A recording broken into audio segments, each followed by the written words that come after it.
রমজানের দ্বারা সমাজের কি উপকার হয়? আল্লাহ রাসূল বলেছেন রমজানের দ্বারা সামাজিকভাবে একটা সম্প্রীতি, সৌহার্দ্য, ভ্রাতৃত্ব বেড়ে যায়। একজন অপরজনের কাছে ইফতারি পাঠায়, একজন অপরজনের খবর রাখে, সেহরির সময় ডেকে দেয়। সমাজের মধ্যে একটা সৌন্দর্য পরিবেশ ফিরে আসে। সুবহানাল্লাহ। রমজানে সমাজের মধ্যে আন্তরিকতা বাড়ে কি বাড়ে না? বলুন সুবহানাল্লাহ। দেশের কি লাভ হয়? রমজান মাসে দেশের এত উপকার হয়, চুরি কমে যায়, ডাকাতি কমে যায়, মানুষের অন্তরে আল্লাহর ভয়, মোহাব্বত যখন জাগত হয়ে যায়, পুরা দেশের মধ্যে দুর্নীতি 100 ভাগের মধ্যে অনেক ভাগ রমজানে কমে যায়। যারা সুদ খায়, ঘুষ খায়, তারাও রোজা রাখলে রমজানে যখন নাকি ঘুষ দিতে আসে, ওই ঘুষ দিতে যে আসছে অফিসার তাকে বলে ঘুষটা দিতে আসছো, ওইটা দয়া রাখো, আমি এখন ধরতে পারবো না, আমি রোজা রাখছি। আমি কি রাখছি? রোজা রাখছি। সেই জন্য তুমি ডয়ার রেখে যাও, আমি ইফতারের পরে ধরবো। তার মানে তার বুদ্ধি হচ্ছে দিনের বেলা রোজা রাখছি, ঘুষের টাকা ধরতে পারবে না, ইফতার করার পরে তারপরে ডয়ার থেকে গনে নিবে। জোরে বলুন সুবহানাল্লাহ নাকি নাউজুবিল্লাহ। কি যে পরিবেশ!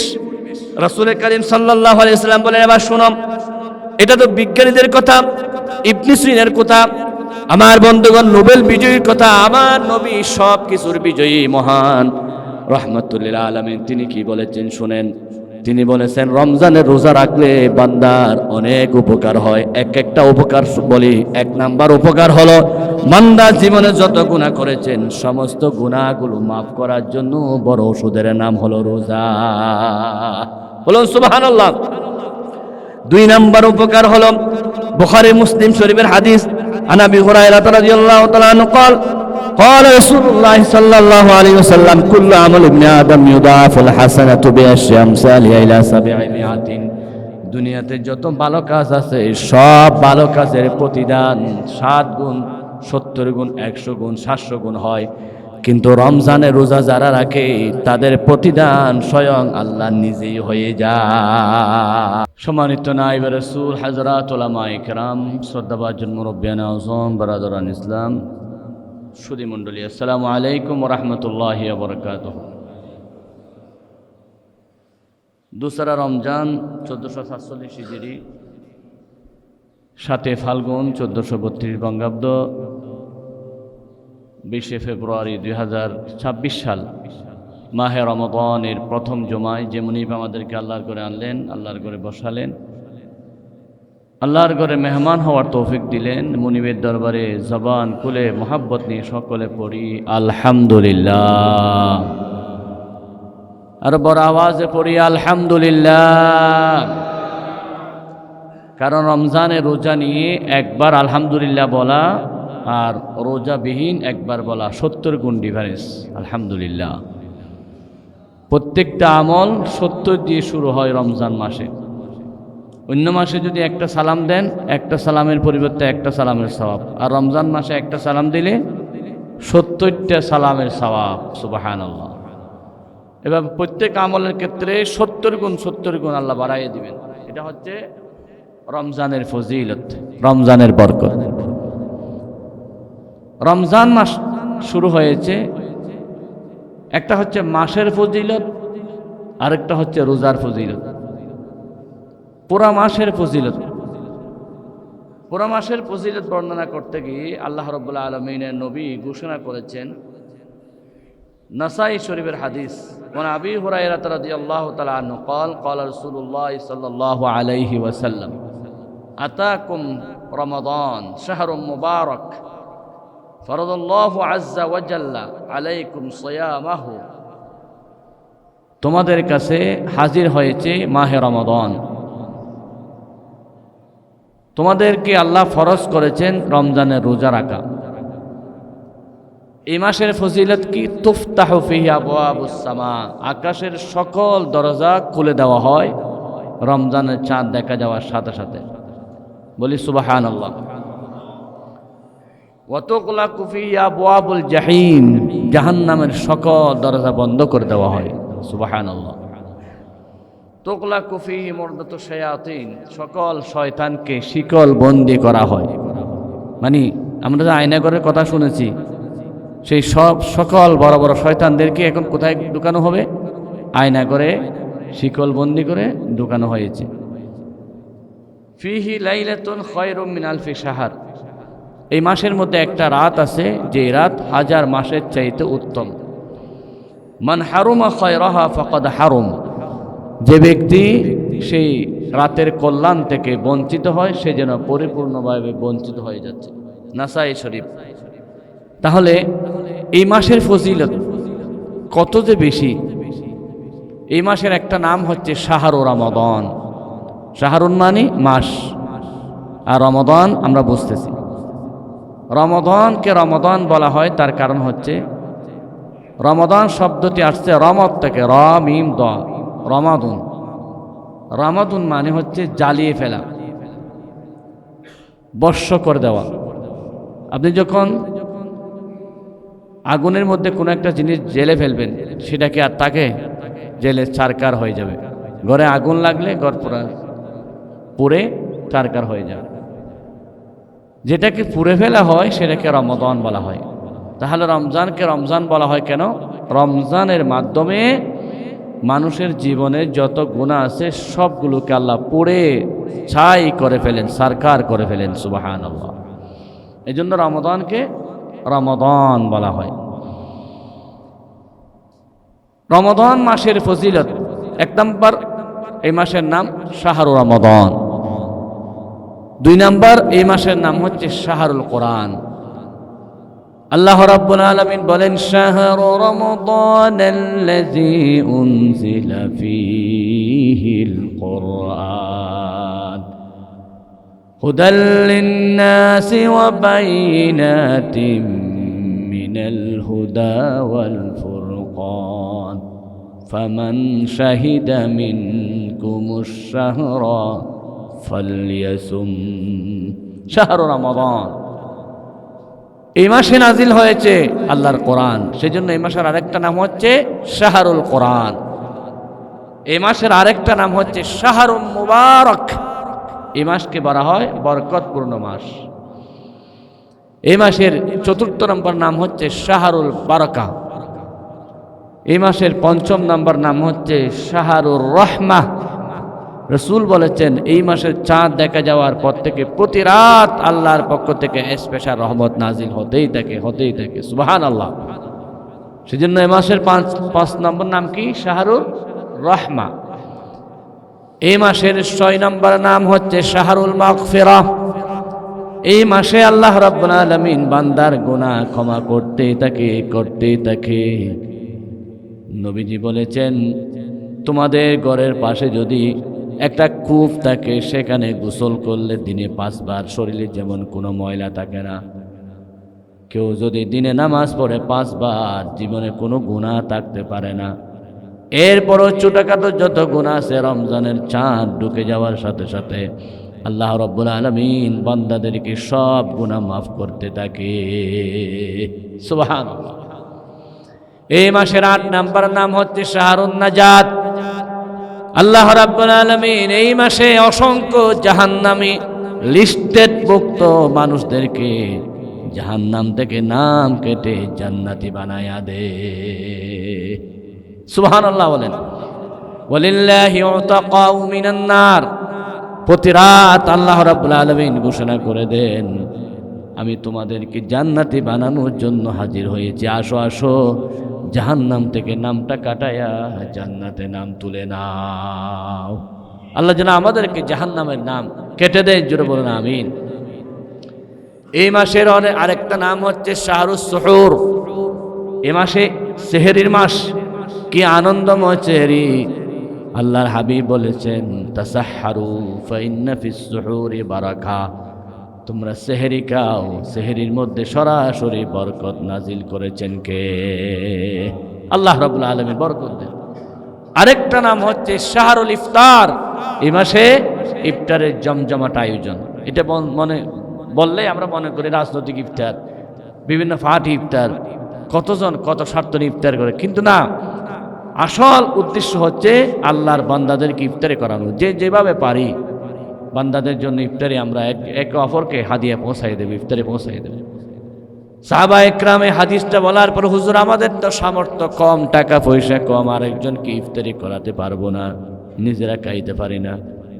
রসুল বলেছেন একেবারে কিছু না পারলো খেজুর দিয়ে হলো অন্যজনকে ইফতার করাও, তাও না পারলে পানি দিয়ে হলো আরেকজনকে ইফতারের সুযোগ করে দাও। সুবহানাল্লাহ। পানি আমাদের দেশে অ্যাভেলেবেল আছে কি নাই? অবশ্যই আছে। সেজন্য অনেকে পানি দেওয়ার জন্য একবারে খুব উদ্গ্রীব, খুব আগ্রহ, কারণ আমার পানি দিয়ে ইফতার করলেই তো আমি সবটা পেয়ে যাব। আলহামদুলিল্লাহ আমাদের মসজিদে প্রত্যেক কত পানির কার্টন আসতেছে, আলহামদুলিল্লাহ। আমাদের মুর্শেদ ভাই সহ যারা যারা আছেন, আল্লাহ তাদের জন্য স্পেশাল রহমত নাজিল করুন, আমিন। তাহলে এই মাসের আরেকটা নাম হচ্ছে শাহরুল ইফতার। এই মাসের আরেকটা নাম হচ্ছে শাহরুল কিয়ামিল লাইল। এই মাসের মধ্যে রাত্রে 20 রাকাত তারাবির নামাজ আমরা পড়ি কি পড়ি না? যারা পড়ে না তারা না বলতেছে আর কি, যারা পড়ে তারা বলি না, পড়ি কি পড়ি না? কি আনন্দ, ঘন্টা 2 ঘন্টা। অথচ রমজানের বাহিরের সময় ফরজ নামাজ পড়তে আমাদের কষ্ট হয়ে যায়, টাইম পাই না। 1:30টায় জোহর শুরু হয়েছে, 3:30টায় কোনো মতো সেজদা 2টা দিয়ে আল্লাহকে কোনো মতো বুঝ দিই। আর সেটাও না পারলে যারা সালো মুসল্লি তারা রাত্রে একসাথে বুঝ দেয় আল্লাহকে। ফজর, জোহর, আসর, মাগরিব, এশা, আমার নাম নিয়ামত আলী শাসা, একসাথে অফিস থেকে এসে রাত্রে ঘুম যাওয়ার আগে 5 ওয়াক্ত নামাজ পড়ে একসাথে অনেকে আছে। আর অনেকে বলে সময় কই, সপ্তাহে 1 দিন হাজিরে দেবো আল্লাহর দরবারে গিয়ে, জুমাবারে টুকটুক সুইচ দিয়ে 2টা দিয়ে এসে আমরা চলে আসবো। সুবহানাল্লাহ নাকি নাউজুবিল্লাহ। তাহলে এই মাসে যে সমস্ত ভাইয়েরা দিনে আধা ঘন্টা সময় নামাজের জন্য দিতে পান নাই, সেও 2 ঘন্টা তারাবিতে দাঁড়িয়ে আছে তন্ময় হয়ে, কোনো বিরক্তি নাই। কারণ মাসটাই হচ্ছে কিয়ামুল লাইলের মাস, ইবাদতের মাস। সুবহানাল্লাহ। এই মাসের আর একটা নাম হচ্ছে শাহরুল ইতিকাফ। প্রত্যেক বছর আল্লাহ রাসূল এই মাসে ইতিকাফ থাকতেন। জীবনে একবার নবীজি ইতিকাফ থাকতে পারেন নাই অসুস্থতার কারণে। তারপরে বছর আল্লাহর নবী লাগাতার 20 দিন ইতিকাফ থেকে দিয়েছেন। সুবহানাল্লাহ। এই মাসের আর একটা নাম হচ্ছে শাহরুল লাইলাতুল কদর। এই মাসে আল্লাহ রাব্বুল আলামিন লাইলাতুল কদর মাস দিন রাত দিয়েছেন, যে লাইলাতুল কদর সম্পর্কে আল্লাহ ডাইরেক্ট সূরা নাজিল করলেন, ইন্না আনজালনাহু ফি লাইলাতিল কদর ওয়া মা আদরাকা মা লাইলাতুল কদর। আল্লাহর ভঙ্গিমা দেখছেন কি সুন্দর, আল্লাহর প্রশ্ন। আল্লাহ বলতেছেন আমি আল্লাহ নাজিল করেছি লাইলাতুল কদরে কোরআন শরীফ। নবী আপনি জানেন লাইলাতুল কদরটা কি? মানে মানুষের অন্তরে প্রশ্নের মাধ্যমে উত্তর দিলে বেশি কি হয়, এফেক্টিভ হয়। আপনি কি জানেন লাইলাতুল কদর সেটা কি? এটা না বলে আল্লাহ ডাইরেক্ট বলে দিতে পারতেন লাইলাতুল কদরের ফজিলত। আল্লাহ এটা বলেন নাই, ওমা আদরাকা মা লাইলাতুল কদর। নবী আপনি জানেন কি সে লাইলাতুল কদরটা কি? এবার আল্লাহ উত্তর দিচ্ছেন, প্রশ্ন করেছেন আল্লাহ উত্তর দিচ্ছেন। আল্লাহ লাইলাতুল কদরি খায়রুম মিন আলফি শাহর। লাইলাতুল কদর এমন একটা রাত যে রাতে এক রাতের ইবাদত 1000 মাসের চাইতো বেশি দামি। সুবহানাল্লাহ বলেন না। দুর্বল হয়ে গেছেন মনে হয়, রোজা ধরছে নাকি? মাত্র 2 দিনে যদি রোজা এরকম কাহিল করে ফেলে, আরো অনেক যুদ্ধ বাকি আছে, আরো 28টা রোজা, তাহলে এখন নরম হয়ে গেলে কি হবে? জোরে বলুন সুবহানাল্লাহ। লাইলাতুল কদরি খায়রুম মিন আলফি শাহর। এক রাতের ইবাদত 1 দিন 2 দিন নয়, 1 মাস 2 মাস নয়, 1000 মাসের চাইতো বেশি। সুবহানাল্লাহ। সবাই আমার মুরব্বী, বড় করে সুবহানাল্লাহ বলতে বলে আপনারা রাগ করিয়েন না। আমি আদেশ দিচ্ছি না, আমি আপনাদেরকে সওয়াবের ভাগী করার জন্য এগুলো করতেছি। আমি চাই আমার মুসল্লিরা বিশাল সওয়াবের ভাগী হোক, আমার মুসল্লিরা জান্নাতে আগে যাক, ওরা বেশি প্রফিট পাক, এটা চাই।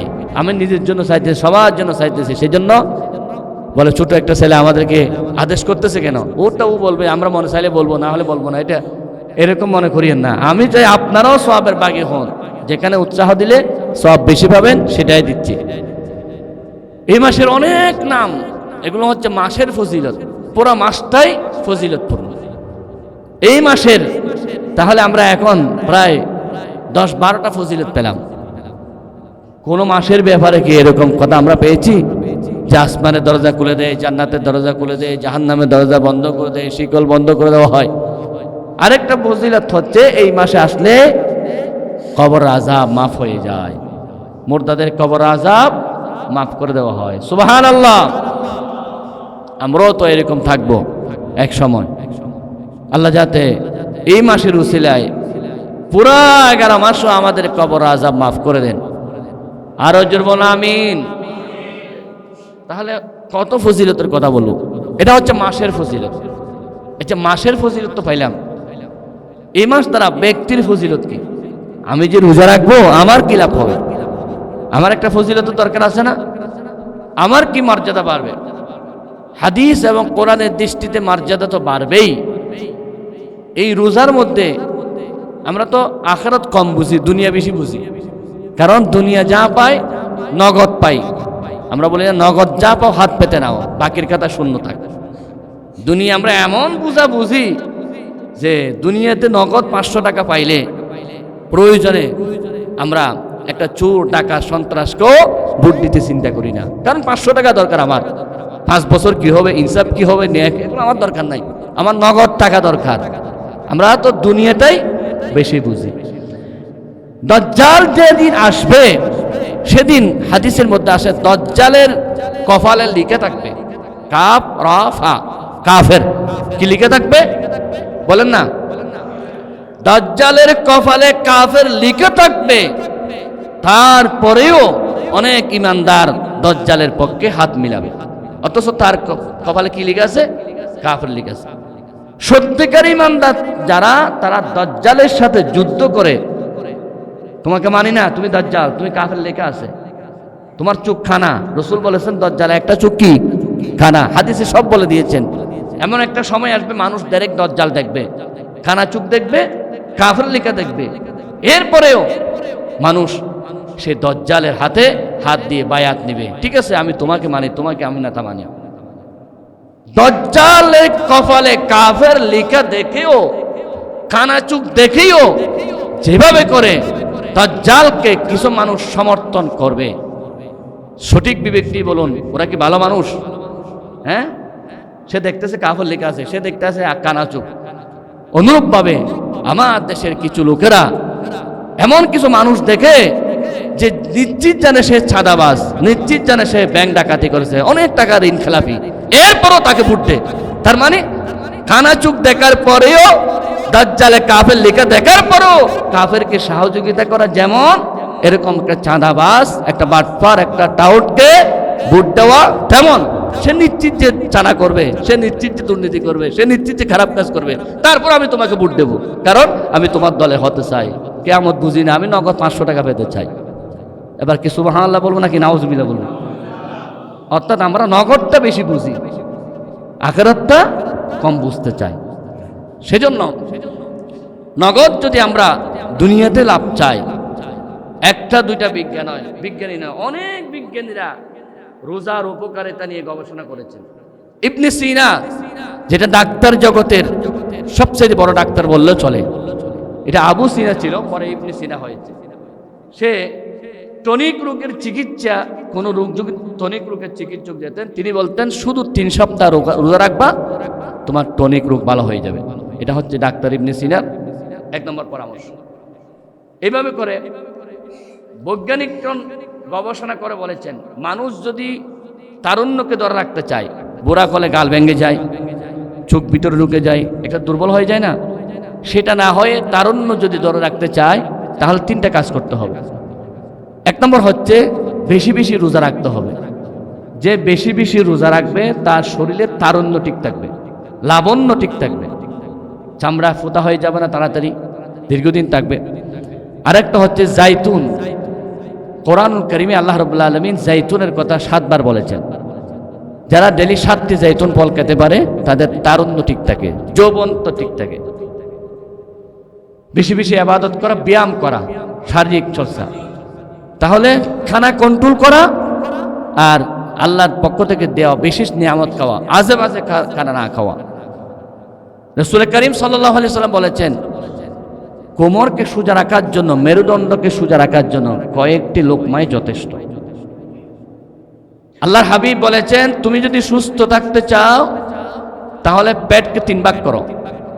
1 ভাগ খানা খাবা, আরেক ভাগ পানি পান করবা, আরেক ভাগ খালি রাখবা, নিঃশ্বাস নিতে পারো মতো, বের করতে পারো মতো। কিন্তু আমাদের সূত্র হচ্ছে, খানা যখন পাইছি গরু গোশত 800 টাকা 1000 টাকা কিনে খাওয়া সম্ভব নয়। এমনভাবে খাবো যাতে গলা পর্যন্ত এসে যায়, পেট না ফোরা, গলা পর্যন্ত। সবাই না, কিছু কিছু ভাইরা। খানা যত কন্ট্রোল করতে পারবেন তত বেশি দিন বাঁচতে পারবেন, বিজ্ঞানীদের গবেষণা বলতেছি।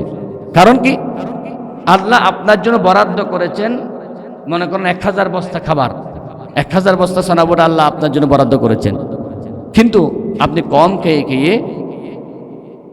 70 বছর পার করলেন, খানা কিন্তু এখনো জমা আছে। অবশ্যই খানাগুলো আপনার খাইতে হবে। কিন্তু আপনি বেশি খেয়ে খেয়ে 70 বছরের খানাটা 20 বছরে খেয়ে ফেলছেন। তাহলে হায়াত বাকি আছে, খাবার বাকি নেই। সময় আসবে আপনি বিছানায় শুয়ে থাকবেন, খাইতে পারবেন না। সামনে অনেক খাবার দেখবেন, ফুলো, বিরিয়ানি, কোরমা, খাইতে পারবেন না। কারণ কি, আপনার খাবার বাজেট তো শেষ করে দিয়েছেন, আগে বেশি খেয়েছেন। যে আপনার ঘরে গরু জবা হবে 2-4টা, কত আয়োজন হবে, ফকিররা ধাক্কা ধাক্কি করতে করতে হয়তো মানুষও মারা যাবে, কিন্তু আপনি খেতে পারবেন না। আপনি বললেন যে আমার 2 পিস পরোটি, একটা রংসা, এটা আমার জন্য যথেষ্ট। কারণ কি ভাই, কারণ হচ্ছে আল্লাহ আপনার জন্য যে খাবারটা বরাদ্দ করেছিলেন সেটা আপনি 30 বছরে খেয়ে ফেলেছেন, বেশি খেয়ে ফেলেছেন। আপনার খাবার যতক্ষণ আছে ততক্ষণ আপনাকে অবশ্যই খানা খেয়ে যেতে হবে, রিজার্ভ। খেয়ে ফেললে আপনাকে হায়াত থাকলে হায়াতটা কাটতে হবে খাবার ছাড়া। অনেকে বলে না, এত অসুস্থ যে পানি ছাড়া কিছু খাইতে পারে না, শুধু লিকুইড খাবার দিতে হয়, বেশি খেয়ে ফেলছে। সেজন্য সকল ধর্মের মূল কাজ হচ্ছে, আপনি সুস্থ থাকতে চাইলে আপনাকে এক এক ভাষায়, এক এক ধর্মের ভাষায় এক একটা বলে, আপনাকে অবশ্যই আরাধনা করতে হবে, উপাসনা করতে হবে, আপনাকে বেশি বেশি খাবার কম খাইতে হবে। এই রোজাটা আমাদের ধর্মের রোজা বলা হয়, অন্যান্য ধর্মে উপবাস থাকা বলে, বিভিন্ন নাম বলে। কিন্তু উপবাস থাকলে পরেই আপনার শরীর পরিপূর্ণ সুস্থ হবে, এটা হচ্ছে বিজ্ঞানীদের কথা। এরপর 2 নম্বর, শরীরে যে চর্বি জমে, এই চর্বিগুলো আপনি যদি রোজা রাখেন, রোজা রাখার পরে আপনার মেশিন চলার জন্য কিছু খাবার দরকার, তা আপনি কিছু খাচ্ছেন না, তাহলে কি হবে, আপনার অতিরিক্ত চর্বিগুলো ভেঙে পানি হয়ে আপনার খানার ভিটামিনে পূরণ করবে। তাহলে অতিরিক্ত চর্বিগুলো আপনার থেকে আস্তে আস্তে ক্ষয় যেতে থাকবে ইফতার পর্যন্ত। বিশাল একটা উপকার হবে। এরপরেও আরো উপকার হবে, পেটের মধ্যে যে পাকস্থলী পরিষ্কার হয়ে যাবে রোজা রাখার কারণে। রোজা রাখার কারণে সুগার নিয়ন্ত্রণ হবে, রোজা রাখার কারণে কোলেস্ট্রল কন্ট্রোল হয়ে যাবে। বিজ্ঞানীরা গবেষণা করে অনেক কিছু করেছেন। এক বিজ্ঞানী বলেছেন যে মানুষ যখন রোজা রাখে তখন তার শরীরে যে খারাপ চর্বি জমেছে সেগুলো ক্ষয় হতে হতে তার শরীরের প্রয়োজন চাহিদা মিটাতে গিয়ে খারাপ চর্বিগুলো ভেঙে যাবে, যেগুলো আপনি অনেক ওষুধ খেয়েছেন ভাঙার জন্য, কিন্তু ভাঙতে পারেন নাই। খারাপ চর্বিগুলো ভেঙে আপনাকে শরীর সুস্থ করার জন্য সবচাইতে বড় হাতিয়ারের নাম হচ্ছে রোজা। নোবেল বিজয়ী ডাক্তার আলোকশিস বলেছেন, উপবাসের মাধ্যমে লিভার রক্ত সঞ্চালন দ্রুত হয়, ফলে ত্বকের নিচে সঞ্চিত চর্বি এবং কঠিন গ্রন্থিসমূহ এবং লিভার কোষসমূহ একেবারে পরিষ্কার হয়ে যায়। অর্থাৎ লিভারকে সুস্থ রাখার জন্য সবচাইতে বড় ওষুধের নাম হচ্ছে কি, রোজা।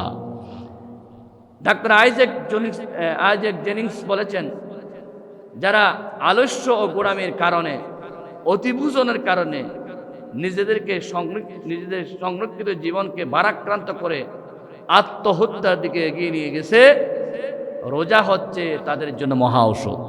অর্থাৎ অতিভোজনের কারণে আপনার শরীরকে আপনি ধ্বংস করে ফেলেছেন, রোজা হচ্ছে আপনার জন্য বিশাল নিয়ামত আত্মহত্যা থেকে বাঁচার জন্য।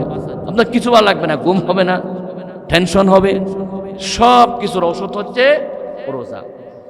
বিশ্ববিখ্যাত চিকিৎসক বিজ্ঞানী নাস্টা বার্নার তিনি বলেছেন, ফুসফুসে কাশি, কঠিন সর্দি এবং ইনফ্লুয়েঞ্জি সহ সব রোগের মহা ঔষধ হচ্ছে রোজা। ডাক্তার দেওয়ান এ.কে.এম. আব্দুর রহিম তিনি বলেছেন, রোজার কারণে মস্তিষ্ক ও স্নায়ুতন্ত্রের উজ্জীবিত হয়, মাথার ব্রেন উজ্জীবিত হয় এবং স্নায়ুতন্ত্র উজ্জীবিত হয়। ডাক্তার আব্রাহাম জে হেনরি তিনি বলেছেন, রোজা হলো পরম হিতৈষী, মানুষের উপকার করার জন্য পরম ওষুধের নাম হচ্ছে রোজা। যারা বেশি রাত জেগে বহুমূত্র রোগের বাসা বেঁধেছেন, হৃদরোগ, রক্তচাপজনিত রোগ, সব রোগ থেকে বাঁচানোর জন্য রোজা হচ্ছে মহা ঔষধ। এরপরে একজন ডাক্তার তিনি নোবেল পেয়েছেন শুধু রোজা নিয়ে গবেষণা করার কারণে। নোবেল বিজয়ী ইশিনোরি ওশিমি উনি রোজা নিয়ে গবেষণা করার পরে এমন কিছু তথ্য দিয়েছেন, নোবেল পুরস্কার পেয়েছেন শুধু রোজা নিয়ে গবেষণা করার কারণে। সুবহানাল্লাহ। উনি বলেছেন 2016 সালে উনি নোবেল বিজয়ীটা হয়েছে। উনি গবেষণা করার পরে সামারাইজ দিয়েছেন 12 থেকে 14 ঘন্টা যারা রোজা রাখে তাদের দেহের 20টা রোগ ভালো হবে। 1 নম্বর, দেহের মধ্যে যে সেল আছে সেলগুলো পরিষ্কার হয়। 2 নম্বর, ক্যান্সারের সেল ধ্বংস হয়ে যায়। 3 নম্বর, পাকস্থলী প্রদাহ সেরে যায়। 4 নম্বর, আমি মূল কথাগুলো বলতেছি। 4 নম্বর, ব্রেন কার্যকারিতা বেড়ে যায়। কিসের কারণে ভাই? আপনি আসেন নাকি গেছেন? ঘুমাচ্ছেন মনে হয়। কে কে ঘুমান হাত তুলতে পারবেন? আলহামদুলিল্লাহ, কেউ ঘুমাচ্ছে না, মাশাআল্লাহ। 4 নম্বর হচ্ছে ব্রেনের কার্যকারিতা বেড়ে যায়। 5 নম্বর হচ্ছে শরীর নিজেই চলাচল করার জন্য বিশাল একটা উপকার হয়। 6 নম্বর হচ্ছে ডায়াবেটিস কন্ট্রোল হয়ে যায়। 7 নম্বর হচ্ছে বার্ধক্যজনিত রোগ দূর হয়ে যায়। 8 নম্বর হচ্ছে স্থূলতা দূর হয়ে যায়। 9 নম্বর হচ্ছে দীর্ঘ জীবন লাভ করতে সহজ হয় রোজার কারণে। 10 নম্বর হচ্ছে কিডনি পরিষ্কার হয়, কিডনি ভালো হয়। 11 নম্বর হচ্ছে মেদ কমে যায়, দীর্ঘ নম্বর। 12 নম্বর হচ্ছে দীর্ঘ যৌবন তার নসিব হবে। যৌবন বেশি দিন থাকলে ভালো না খারাপ? ভালো বলতেছে কয়েক মুরব্বীরা, কিন্তু যুবকরা বলতেছে না। যৌবন যে কত বড় নিয়ামত, যৌবন গেলে বুঝবেন। এটার চেয়ে বড় নিয়ামত খুব কম আছে। এরপরে 13 নম্বর হচ্ছে হার্ট অ্যাটাক ঝুঁকি কমে যায়। কিসের কারণে বলছিলাম যে? মাশাআল্লাহ, এই তো আপনারা আছেন, শুনতেছেন। 14 নম্বর হচ্ছে স্ট্রোক করার ঝুঁকি রোজার কারণে কমে যায়। 15 নম্বর হচ্ছে রোগ প্রতিরোধ ক্ষমতা শরীরের মধ্যে বেড়ে যায়। সুবহানাল্লাহ। 16 নম্বর হচ্ছে বংশ পরম্পরা ভালো হয়, দিনদার হয়, চোর ডাকাত বেয়াদব কম হয়। এরপরেও অনেক মানুষ স্ট্রোক করে, হার্ট অ্যাটাক করে। হুজুর আপনি কি বলেন এগুলো? গত 3 বছর আগে একটা গবেষণা দেখা গেছে, রোজার আগে যে পরিমাণ হার্ট অ্যাটাক করেছে তার চাইতে রোজার পর আরো বেশি হার্ট অ্যাটাক করেছে। বিজ্ঞানীরা গবেষণা করেছেন কিন্তু রোজায় হার্ট অ্যাটাক থেকে দূর করে, স্ট্রোক কমায়। এরপরও রোজার পরে এতগুলো মানুষ হার্ট অ্যাটাক করলে কেন? তারা গবেষণা করে প্রমাণ পেয়েছেন রমজানে যে উপকারটা করে সেই উপকারটা বান্দা ধ্বংস করতে ইফতারের সময় তেল পোড়া বাজা খাইতে খাইতে যা মেশিন ভালো করছিল ইফতার পর্যন্ত, ইফতারের পরে শেষ। ইফতার থেকে সেহেরি পর্যন্ত সারাক্ষণ খাবার মধ্যে থাকে। অনেকে চা খায়, দুধ খায়, কফি খায়, হালিম খায়। আমি চিন্তা করি হোটেল রেস্তোরাঁতে এত জমজমাট আয়োজন 11 মাস চলে না, যা চলে রমজান মাসে। সেখানে কত বাজে মশলা, কত খারাপ তেল দিচ্ছে। হোটেলওয়ালা কেউ থাকলে রাগ করবেন না, এখানে হয়তো নাই। এক হোটেলে গিয়েছি, হোটেলে যখন নাকি ছোট্ট ছেলে খরায় তেলগুলো ফেলে দিয়েছে, দাদা বলতেছে তুই তো আমাকে শেষ করে দিছিস। কেন? দাদার তেলে একটু বসে আধা কেজি কি হয়েছে? বলে যে না, এগুলো আধা কেজি নয়, দোকানের বয়স 30 বছর, তেলের বয়সও 30 বছর। যেদিন থেকে শুরু হয়েছে সেই দিন থেকে তেল একটু মিস দিয়ে কাজ করে, তুই আমার পুরাতন তেলটা শেষ করে দিয়েছিস। সেজন্য অধিকাংশ বাজে খাবার, তৈলাক্ত খাবার এবং খারাপ মশলাযুক্ত খাবার, দোকানের খাবার, রেস্তোরাঁ খাবার আমাদেরকে ধ্বংস করে দিচ্ছে। আমরা নবীর উম্মত না ভাই? বলেন আমরা নবীর উম্মত কিনা? তো নবী যেভাবে নামাজ পড়েছেন সেভাবে আমরা নামাজ পড়ি, নবী যেভাবে রোজা রেখেছেন সেভাবে আমরা রোজা রাখি, নবী যেভাবে হজ করেছেন সেভাবে আমরা হজ করি। এবার চলুন, নবী যেভাবে ইফতারি করেছেন সেভাবে কেন আমরা ইফতার করতে পারবো না? নবী যেভাবে সেহেরি খেয়েছেন সেভাবেই সেহেরি খেতে অসুবিধা থাকি। আমার কথা কি আপনারা একমত? আমরা নবীর আদর্শ কি সবখানে মানতে রাজি আছি? কারণ নবী হচ্ছে আমাদের হিরো, নবী হচ্ছে আমাদের আইডল, নবী হচ্ছে আমাদের মডেল, নবী হচ্ছে আমাদের আদর্শ। নবী ইফতার করেছেন কিনা? নবী সেহেরি খেয়েছেন কিনা? চলুন এবার নবী কি দিয়ে ইফতার করেছেন দেখি, নবী কি দিয়ে সেহেরি খেয়েছেন দেখি। রাসূল করিম সাল্লাল্লাহু আলাইহি ওয়াসাল্লাম যে জিনিস দিয়ে ইফতার করতেন, সেহেরি খাইতেন, সেই জিনিস দিয়ে ইফতারি আর সেহেরি খাইলে 1 মাস রোজার মধ্যে আমি পরিপূর্ণ সুস্থ হয়ে যাব। সুবহানাল্লাহ। আল্লাহ রাসূল হাদিসের মধ্যে বলেছেন, নি'মাস সুহুর আত-তামার, সবচাইতে শ্রেষ্ঠ সেহেরি হচ্ছে খেজুর খাওয়া। সুবহানাল্লাহ বলিয়েন না, কারণ আমরা খাই না তো। এবং রাসূল বলেছেন শ্রেষ্ঠ ইফতার হচ্ছে খেজুর খাওয়া। কেউ কি এটা মনে করতেছেন যে রাসূলের যুগে খেজুরের বাগান ছিল, খেজুর বেশি বেশি চলার জন্য রাসূল এই কথা বলেছেন? না। আল্লাহ রাব্বুল আলামিন বলেছেন, হযরত ঈসা আলাইহিস সালাতু ওয়াস সালামের মা, তার নাম ছিল মারইয়াম আলাইহিস সালাতু ওয়াস সালাম। সেই ঈসার মা মারইয়াম যখন নাকি প্রেগন্যান্ট হলেন, বাচ্চা পেটে আসলো, কোনো স্বামী তার ছিল না। ঈসা আলাইহিস সালাতু ওয়াস সালামের মা বলতেছে, আল্লাহ আমার পেটে সন্তান, লোকেরা তো আমার উপর আক্রমণ করতেছে, সন্তান পেলে কই, আমাকে মারতে মারতে আমাকে ঘর থেকে বের করে দিয়েছেন। হযরত ঈসা আলাইহিস সালাতু ওয়াস সালাম মা এক জঙ্গলের কাছে একটা গাছের নিচে বসে বসে কাঁদতেছেন। আল্লাহ রাব্বুল আলামিন হযরত ঈসার মা ডেলিভারি হওয়ার পর সুস্থ হওয়ার জন্য ওই মরা খেজুর গাছের মধ্যে আল্লাহ জিন্দা খেজুর দিয়ে দিলেন। কোরআন শরীফের আয়াত, আল্লাহ রাব্বুল আলামিন বলেন, ও ঈসার মা, সন্তান হওয়ার পরে তুমি দুর্বল হয়ে যাবা, রক্ত যাবে, তোমার পানি যাবে। একটা সন্তান হয়ে গেলে মা একেবারে দুর্বল হয়ে যায়। আল্লাহ বলেন, ঈসার মারে, তুমি দুর্বলতা দূর করার জন্য পৃথিবীর শ্রেষ্ঠ খাবারের নাম হলো খেজুর। সেজন্য আমি রব্বুল আলামিন তোমাকে খেজুর গাছে নিয়ে আসছি। তুমি সন্তানটা প্রসব করে তাড়াতাড়ি গাছ থেকে খেজুর খাও, রক্ত শূন্যতা দূর হবে, ভিটামিন বাড়বে, মিনারেল বাড়বে, সব তোমার জন্য উপকার হবে। আল্লাহ ডাইরেক্ট কুদরতিভাবে মরা গাছে খেজুর দিয়ে ঈসার মাকে সুস্থ করে দিলেন। সুবহানাল্লাহ। আর আসতে বলেন, রাসূল বলেছেন যারা দিনে 7টা আজওয়া খেজুর খাবে, সারাদিন তাদের শরীরে আর কোনো বিষ উতলাবে না। সুবহানাল্লাহ। কি নিয়ামত খেজুর! খেজুরের মধ্যে প্রোটিন আছে, সুক্রোজ আছে, ফ্রুক্টোজ আছে, মানে কত নিয়ামত আল্লাহ খেজুরের মধ্যে দিয়ে দিয়েছেন।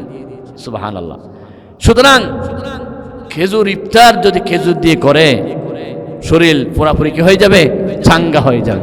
আমরা খেজুর খাই 1টা অথবা 2টা, কারণ আমার মেল খাবার হচ্ছে সানাবুট, ওইটা খাইতে হবে, না হলে ইফতারের মতো লাগে না। সিঙ্গারা, সানাসুর, সানাবুট, তেল, পেঁয়াজ উপাস আমরা নিজেরও খাই। আসলে অভ্যাস খুব খারাপ এটা বাংলাদেশিদের জন্য। সৌদি আরব দেখেন, হযরত ওমর রাদিয়াল্লাহু তাআলা রাষ্ট্রপতি হওয়ার পর সরকারি ডাক্তার ঠিক করে দিয়েছেন, 6 মাস পর্যন্ত ডাক্তারখানায় কোনো রোগী নেই। সব ডাক্তাররা ওমরের কাছে অভিযোগ দিল কি আমরা কি ডাক্তার ভালো নয় যে রোগী নাই, নাকি আসলে রোগী নাই? ওমর রাদিয়াল্লাহু তাআলা জরিপ চালানে, ওমর রাদিয়াল্লাহু তাআলা জরিপ চালানোর পরে দেশের মানুষ সাক্ষী দিল, রাসূল যেভাবে খাবারের পদ্ধতি দিয়েছেন, খাবার দিয়েছেন, সেই খাবার খাওয়ার পরে 6 মাসে আমাদের কোনো রোগী হয় না। সুবহানাল্লাহ। আসতে বলেন। আমাদের দেশে হসপিটাল জাম, আমাদের দেশে প্যাথোলজি জাম, আমাদের দেশে সব জাম। মূল খাবার কি? মূল কারণ কি? পচা খাবার, বাসি খাবার, নষ্ট খাবার, খারাপ খাবার, এগুলো আমাদেরকে শেষ করে দিয়েছে। ডাক্তাররা বলছে খাবার হচ্ছে 3 প্রকার। একটা হচ্ছে জিন্দা খাবার, আরেকটা হচ্ছে আধা জিন্দা আধা মুর্দা, আরেকটা হচ্ছে পুরা মুর্দা। কয় প্রকার খাবার? একটা জিন্দা, জিন্দা বুঝেন তো? জিয়াতা সিটেঙ্গে ভাষা কি হয়? জিয়াতা খাবার। আরেকটা হচ্ছে আধা জিয়াতা আধা মরা, আরেকটা হচ্ছে পুরা মরা। জিন্দা খাবার কোনটা? জিন্দা খাবার যত খাবেন তত ভিটামিন, যেমন আমলকি, গাছ থেকে পাড়ার পরে ফল ফ্রুট এগুলো হচ্ছে জিন্দা, কিন্তু আমরা জিন্দা এটাও জিন্দা থাকতে দিই না, ফরমালিন দিয়ে এটাও শেষ করে দিই। আপনি ডাইরেক্ট কলা, ফরমালিন মুক্ত কলা এবং অর্থাৎ ফল ফ্রুট যেখানে আগুন লাগে নাই, খেজুর, এগুলো কি খাবার ভাই বলেন না? জিন্দা খাবার, এগুলো মানুষকে জিন্দা করে, শরীর তাজা করে। আরেকটা হচ্ছে আধা মরা আধা জিন্দা, সেটা কোনটা? সেটা হচ্ছে আপনি যখন গরমে দিলেন সবজি শাক যা কিছু, যখন বেশি সিদ্ধ করবেন না, আধা কাঁচা আধা সিদ্ধ হলে এখনো কিছু জিন্দা আছে আর কিছু মারা আছে, এটা হচ্ছে অর্ধেক খাবার। আরেকটা হচ্ছে ফুল মৃত খাবার, সেটা হচ্ছে সিদ্ধ করতে করতে যখন মজা ঢুকছে ভিতরে, তখন খাবারটা কি হয়ে গেছে? মারা গেছে। ওই খাবারটা আমরা দুপুরও খাই, ওই খাবারটা রাত্র খাই, ওই খাবারটা সকালে খাই। তাহলে দিনও বেলা খাবার খাইলাম, কি খাবার? মরা খাবার। এগুলোর কোনো উপকার না। জিন্দা খাবার খেতে হবে। ফল ফ্রুট খাবেন, ভিটামিন খাবেন এবং তাজা ফল খেজুর খাবেন, এটার দ্বারা শরীর কি হবে? উপকার হবে। রাসূল বলেছেন সুস্থ থাকার জন্য কানা কয় ভাগ খাইতে হবে? এক ভাগ। যত কম খান তত বেশি বাঁচবেন। এবং খাওয়ার পরে পরিশ্রম করতে হবে। পরিশ্রম করলে, আগের যুগের মানুষের এরকম রূপ ছিল, খুব সুস্থ ছিলেন, খুব হৃষ্টপুষ্ট ছিল। 120 বছর একটা দাঁতও পড়ে নাই, চোখের জ্যোতি কি পাওয়ার। এখন তো 25 বছর না 20 বছর হতে হতে ছেলে চোখের জ্যোতির, চোখের পাওয়ার দেখলে, চশমা দেখলে সবাই ভয় পায়। এই পাওয়ারফুল চশমা কেন? কারণ চোখের জ্যোতি শেষ হয়ে গেছে। সব কিছুর মূল কারণ হচ্ছে খাদ্যে ভেজাল। এই সব কিছু থেকে বাঁচার উপায়ের নাম হচ্ছে রোজা। আল্লাহ রাসূল বলেছেন, সেনাবাহিনী বলো, র্যাব বলো, পুলিশ বলো, শিক্ষিত জাতি বলো, সবাইকে ভালো রাখার জন্য বছরে কিছুদিন ট্রেনিং দিতে হয়, প্রশিক্ষণ দিতে হয়। প্রশিক্ষণ দিতে হয় কিনা? বিএড যারা করে প্রশিক্ষণ নেয় না, বিএড বিএড বিএড মানে বুঝেন তো, শিক্ষক প্রশিক্ষণ, ডাক্তারি প্রশিক্ষণ। সব পেশার মধ্যে কি আছে বলেন না? প্রশিক্ষণ। প্রশিক্ষণ না থাকলে পেশা ভালো বোঝা যায়। এই যে নির্বাচন হলো, নির্বাচন আগে পুলিংরা, এজেন্টরা সব প্রশিক্ষণ দিয়েছে। আমি মিম্বারে বসে বলতেছি, আল্লাহর কসম, কাউকে খুশি করার জন্য, আমি আর মুখে রুজো। একজন পুলিং আমাকে বলতেছে যে নির্বাচন আগে আমাদেরকে প্রশিক্ষণ দিয়েছে, প্রশিক্ষণের সময় আমাদেরকে বলে দিয়েছে, তোমরা যখন ফল গণনা করবা, গণনা করার সময়, লেখার সময় 80 যখন লিখবা, 90 যখন লিখবা, আগেও জায়গা রাখবা, পরেও জায়গা রাখবা। কারণ রাত্রে আমাদেরকে আবার ইলেকশন ইঞ্জিনিয়ারিং করে শব্দ আগেও বাড়াইতে হতে পারে, পরেও বাড়াইতে হতে পারে। এটা পুলিং এজেন্ট আমাকে নিজে বলছে, বলে আমাকে প্রশিক্ষণ দেওয়ার সময় এবার বলে দিয়েছে, তোমরা নির্বাচন ফল লিখতে আগেও কিছু জায়গা রাখবা, আমরা আগেও শব্দ বাড়াইতে পারি, পরেও কিছু জায়গা রাখবা, পরেও কিছু শব্দ। কি বুঝেন না মনে হয় আমার কথা? একটু বুঝতে কষ্ট হবে, এটা আধ্যাত্মিক কথা তো, রাত্রের কথা, দিনের কথা নয়, সেজন্য দিনে বুঝতে কষ্ট হবে, আমি বুঝি। তাহলে প্রশিক্ষণ সবার জন্য আছে। আল্লাহ রাব্বুল আলামিন বলেন, আমি আমার বান্দাকে প্রশিক্ষণ দেওয়ার জন্য 1 মাস রমজানের রোজা ফরজ করে দিয়েছি। বান্দারা, সেনাবাহিনীরা প্রশিক্ষণ দেয় দেশ রক্ষা করার জন্য, পুলিশ প্রশিক্ষণ দেয় দেশের স্বরাষ্ট্র ঠিক রাখার জন্য, আর আমার বান্দাদেরকে প্রশিক্ষণ দিই আমার দ্বীন, আমার কোরআন, আমার ইসলাম রক্ষা করার জন্য। কারণ সকল বান্দারা হলো, ইমানদাররা হলো আল্লাহর সেনাবাহিনী। উলাইকা হিজবুল্লাহি আলা ইন্না হিজবাল্লাহি হুমুল মুফলিহুন। সুবহানাল্লাহ বলেন। আমরা সবাই কার সেনা? আল্লাহর সেনা। আল্লাহ আমাদেরকে প্রশিক্ষণ দেওয়ার জন্য এই ব্যবস্থা করেছেন। সুবহানাল্লাহ। এটা তো মনে করলাম আমার ভাইয়েরা বৈজ্ঞানিকদের কথা। এবার চলুন, রমজানের দ্বারা সমাজের কি উপকার হয়। আল্লাহ রাসূল বলেছেন, রমজানের দ্বারা সামাজিকভাবে একটা সম্প্রীতি, সৌহার্দ্য, ভ্রাতৃত্ব বেড়ে যায়। একজন অপরজনের কাছে ইফতারি পাঠায়, একজন অপরজনের খবর রাখে, সেহরির সময় ডেকে দেয়, সমাজের মধ্যে একটা সৌন্দর্য পরিবেশ ফিরে আসে। সুবহানাল্লাহ। রমজানের সমাজের মধ্যে আন্তরিকতা বাড়ে কি বাড়ে না? বলুন সুবহানাল্লাহ। দেশের কি লাভ হয়? রমজান মাসে দেশের এত উপকার হয়, চুরি কমে যায়, ডাকাতি কমে যায়, মানুষের অন্তরে আল্লাহর ভয়, মোহাব্বত যখন জাগত হয়ে যায়, পুরা দেশের মধ্যে দুর্নীতি 100 ভাগের মধ্যে অনেক ভাগ রমজানে কমে যায়। যারা সুদ খায় ঘুষ খায় তারাও রোজা রাখলে রমজানে যখন নাকি ঘুষ দিতে আসে, ওই ঘুষ দিতে যে আসছে অফিসার তাকে বলে ঘুষটা দিতে আসছো, ওইটা দয়ার রাখো, আমি এখন ধরতে পারবো না, আমি রোজা রাখছি। আমি কি রাখছি? রোজা রাখছি। সেই জন্য তুমি ডয়ার রেখে যাও, আমি ইফতারের পরে ধরবো। তার মানে তার বুদ্ধি হচ্ছে দিনের বেলা রোজা রাখছি, ঘুষের টাকা ধরতে পারবে না, ইফতার করার পরে তারপরে ডয়ার থেকে গনে নিবে। জোরে বলুন সুবহানাল্লাহ নাকি নাউজুবিল্লাহ। কি যে পরিবেশ! রাসূল করিম সাল্লাল্লাহু আলাইহি ওয়াসাল্লাম বলেন, এবার শুনো, এটা তো বিজ্ঞানীদের কথা, ইবনে সিনার কথা, আমার বন্ধুগণ নোবেল বিজয়ীর কথা, আমার নবী সব কিছুর বিজয়ী মহান রাহমাতুল্লিল আলামিন, তিনি কি বলেছেন শুনেন। তিনি বলেছেন রমজানের রোজা রাখলে বান্দার অনেক উপকার হয়। একটা উপকার বলি, এক নাম্বার উপকার হলো বান্দা জীবনে যত গুনাহ করেছেন সমস্ত গুনাহগুলো মাফ করার জন্য বড় ওষুধের নাম হলো রোজা। বলুন সুবহানাল্লাহ। দুই নাম্বার উপকার হলো বুখারী মুসলিম শরীফের হাদিস, আন আবি হুরায়রা রাদিয়াল্লাহু তাআলা আনহু قال قال رسول الله صلى الله عليه وسلم كل عمل ابن آدم يضاعف الحسنة بعشر أمثالها إلى 700। দুনিয়াতে যত ভালো কাজ আছে সব ভালো কাজের প্রতিদান 7 গুণ, 70 গুণ, 100 গুণ, 700 গুণ হয়, কিন্তু রমজানের রোজা যারা রাখে তাদের প্রতিদান স্বয়ং আল্লাহ নিজেই হয়ে যায়।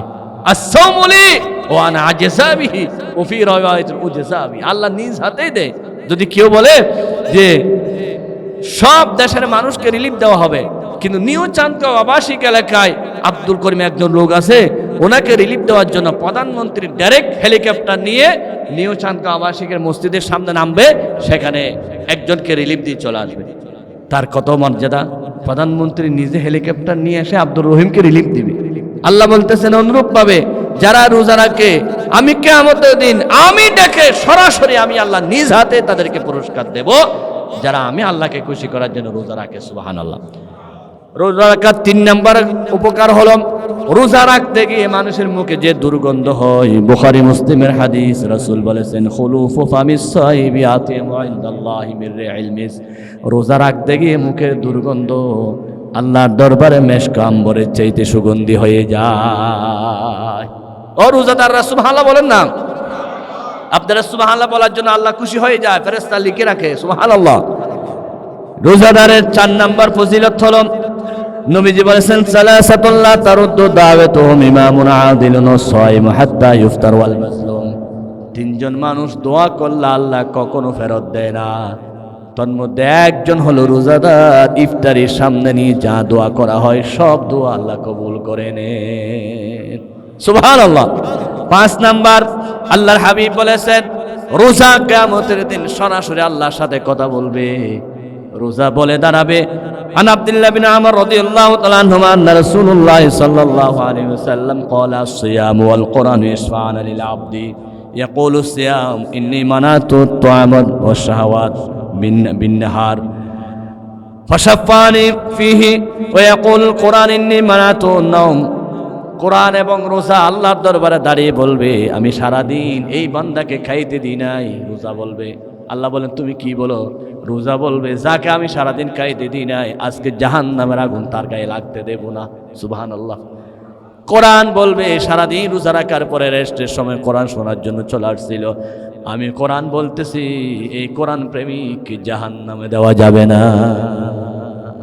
নবীজি সাথে সাথে বলেন ফায়ুশাফান, কোরআনের সুপারিশ রোজার সুপারিশ কবুল করে রোজাদারকে জান্নাতে দেওয়া হবে। সুবহানাল্লাহ।